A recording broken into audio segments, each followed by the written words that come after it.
तो देखो बच्चों, ये है, ये किसका है, ये डीएनए का है। ये डीएनए की सीक्वेंस लिखी, हमने पढ़ा था डीएनए में बेस पेयर्स होते हैं, तो ये उसी को दिखाया गया है, GAG CTC। ये डीएनए के बेस पेयर है ना। डीएनए ऐसा होता है ना, तो उन्होंने पूरा डीएनए ना दिखाकर बस ऐसा करके क्या दिखा दिया, GAG और CTC। ठीक है।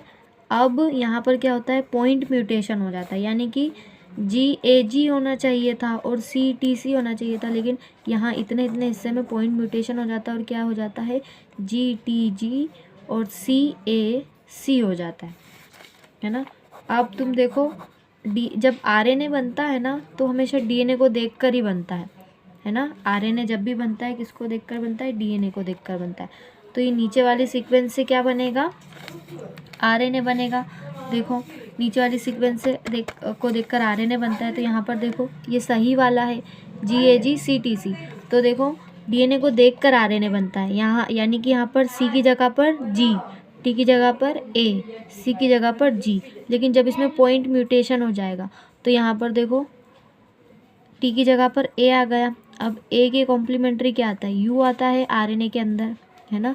तो C की जगह G, A की जगह U आ जाएगा और C की जगह G आ जाएगा।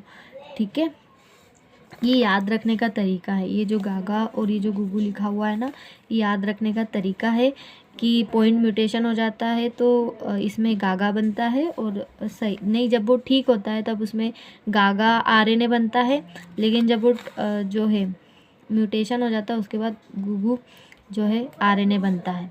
ठीक है।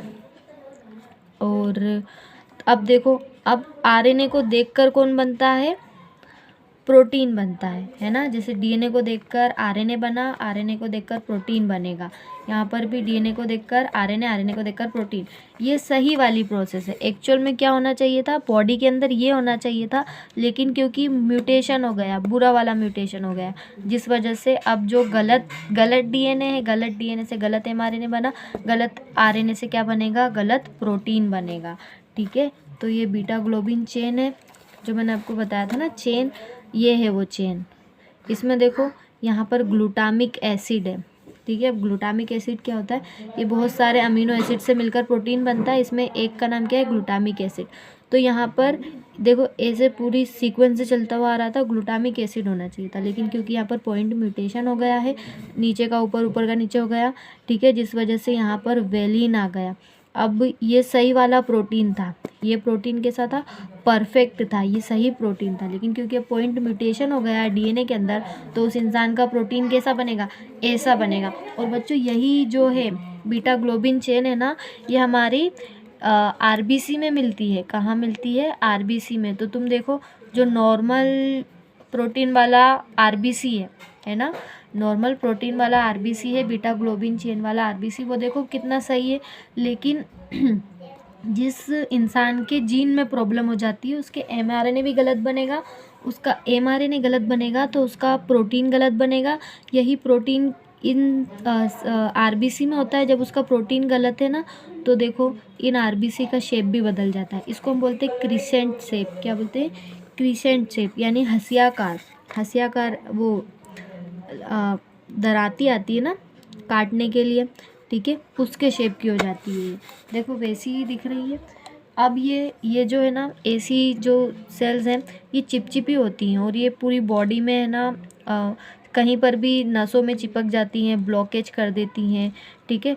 तो इस इंसान के लिए, ये इंसान ज़्यादा जी नहीं पाते इस वजह से, है ना। इस बीमारी को हम बोलते हैं sickle cell anaemia, sickle cell anaemia बोलते हैं। ठीक है। तो म्यूटेशन का एक एग्जांपल है। बेसिकली हम म्यूटेशन समझ रहे थे, है ना। म्यूटेशन क्या होता है, जीन के अंदर चेंज हो जाना।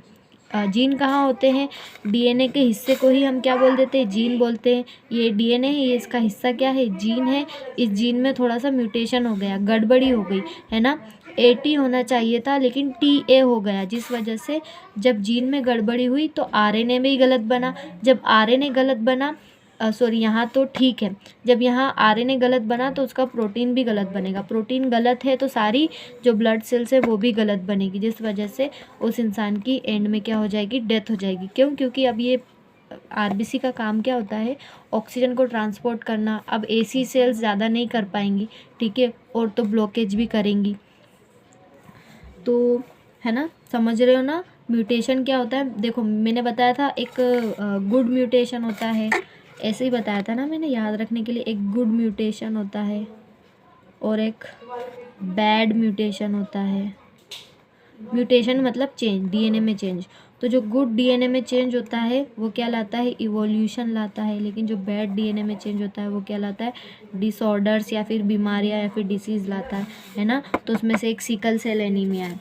देखो क्या लिखा हुआ है, ये चैप्टर 5 में मिलेगा आपको, है ना। चैप्टर 5 का टॉपिक है ये, क्योंकि उसमें सिकल सेल एनीमिया का जिक्र किया था तो मैंने आपको फिर ये भी बता दिया।